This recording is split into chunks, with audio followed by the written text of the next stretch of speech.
नमस्कार, स्वागत है आपका संसद टीवी में। मैं हूं आपके साथ अमृता चौरसिया। और जब भारत 2047 के विज़न के साथ आगे बढ़ रहा है तो यकीनन जो हमारे युवा हैं, जो इस देश के करदार हैं, उनका ज्ञान, उनकी देश के प्रति समर्पित उनकी भावना, देशभक्ति, देशनिष्ठा ये बहुत ज़रूरी हो जाती है। ऐसे में वो लेखक जो इस काम में बहुत उल्लेखनीय योगदान दे रहे हैं, उनका जिक्र करना यहाँ लाजमी हो जाता है। और ऐसे ही एक लेखक हैं मेरे साथ, डॉक्टर ऋषि राज। बहुत स्वागत है डॉक्टर ऋषि आपका संसद टीवी में। और डॉक्टर ऋषि की पहचान तो वैसे एक बहुत बड़े ट्रैवलर के रूप में है, क्योंकि इन्होंने अभी हाल में ही 7 कॉन्टिनेंट और जो देश के 36 यूटीज़ और स्टेट्स हैं उनको कवर किया और पहले भारतीय बने हैं। ये इनकी बहुत बड़ी उपलब्धि है, आपको शुभकामनाएं।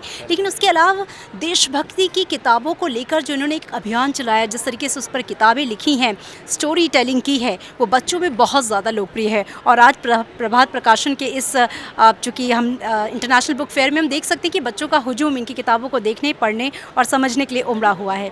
सबसे पहले तो आपसे ये समझना चाहेंगे, किताब भी आपके साथ है, सुनो बच्चों करगिल युद्ध की कहानी, तो क्या आपको दिखता है, चूँकि हर साल इंटरनेशनल फेयर में आप आते ही हैं, इन कहानियों के प्रति, देशभक्ति के इस ये जो दास्तां हैं, इनके प्रति बच्चों का रुझान आपको लग रहा है पहले से काफ़ी ज़्यादा बढ़ा है? इस डिजिटल युग में भी बच्चे किताबें पढ़ रहे हैं, उसको आत्मसात कर रहे हैं?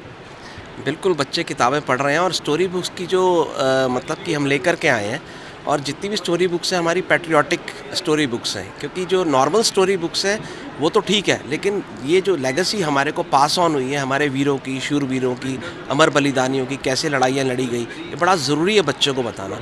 और ये मेरे को लगता है बहुत एप्रोप्रिएट माध्यम है स्टोरी के थ्रू बच्चों को बताना, और वो इसको पसंद भी कर रहे हैं, पढ़ भी रहे हैं और जाने अनजाने इतिहास से रूबरू भी हो। आप क्या ख़्याल रखते हैं, क्योंकि बच्चों को ना बांध के रखना बड़ा मुश्किल है। आपको पता है कि आज टेक्नोलॉजी के ज़माने में बच्चे रील्स देख रहे हैं, बहुत इंटरेस्टिंग कार्टून्स आ रहे हैं, और आजकल पेट्रियाटिज़म की जो कहानियाँ हैं या फिर जो फ़िल्में हैं वो भी आजकल डिजिटल माध्यम पे अवेलेबल हैं। ऐसे में आप क्या कोशिश करते हैं अपने लेखन में कि बच्चों को बांध के रख सकें? स्टोरी टेलिंग आपका कैसा होता है कि बच्चे उसमें इंटरेस्ट ले सकें, डीप डाइव कर सकें, बोर ना हों?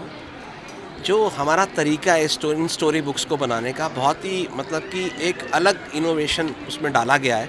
और मेरा ये मानना है कि विधा कोई भी हो, लेकिन अगर वो देशभक्ति हम डाल पा रहे हैं, बच्चों तक पहुंचा पा रहे हैं, चाहे वो रील के माध्यम से, मैं भी रील्स बनाता हूं, लेकिन वो अगर उस विधा से भी बच्चे आत्मसात कर पा रहे हैं, रिलेट कर पा रहे हैं, उसके बारे में जान पा रहे हैं, तो वो विधा कोई भी हो, मतलब वो बात पहुँचनी चाहिए, वो ज़्यादा इम्पोर्टेंट, कॉन्टेंट इम्पॉर्टेंट है। जी जी जी। आप चूँकि हर साल मैंने देखा है, पिछले साल भी आपको कवर किया था, कुछ चेंज लग रहा है इस बार आपको इंटरनेशनल बुक फेयर में? पाठकों का रुझान या फिर फुटफॉल भी हम देख रहे हैं काफ़ी लगातार बढ़ता ही जा रहा है।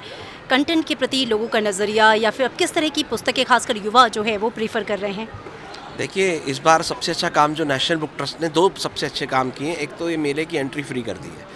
जो पहले लंबी लाइनें लगती थी, चाहे टिकट प्राइस ज़्यादा नहीं था, लेकिन फिर भी वो थोड़ा सा कंस्ट्रेंट रहता था, आप ऐप पे जाइए, टिकट लीजिए, तो वो ख़त्म कर दिया उन्होंने। जिससे क्या है कि फ़्लो थोड़ा सा बढ़ गया है रीडर्स का। आप देख सकते हैं कि बहुत ही भीड़ है मेले में, जो पुस्तक लवर्स हैं बहुत सारे आ रहे हैं यहाँ पे। ये एक अच्छा काम किया। दूसरा अच्छा काम किया कि जो इस बार थीम है वर्ल्ड बुक फेयर का, वो आर्मी की हिस्ट्री के ऊपर है। जो 75 सालों की हमारी शौर्य गाथाएँ रची गई हैं, बताई गई हैं, तो ये थीम पूरा का पूरा उसके ऊपर बेस्ड है। बहुत ही अच्छा काम किया नेशनल बुक ट्रस्ट ने। बिल्कुल। डॉक्टर ऋषि, आपका मैसेज बच्चों के लिए, खासकर जिनके लिए आप किताबें लिखते हैं? बस किताबें पढ़ते रहिए और वीरों के बारे में जानिए, अमर बलिदानियों के बारे में जानिए। उनको कभी भी आप विस्मृत मत करिए, भूलिए मत कभी भी, हमेशा उनको याद करते रहिए। Thank you so much. नमस्कार। Thank you so much. Sansad TV से बातचीत करने के लिए कैमरामैन अश्विनी के साथ मैं अमृता चौरसिया, भारत मंडपम, नई दिल्ली।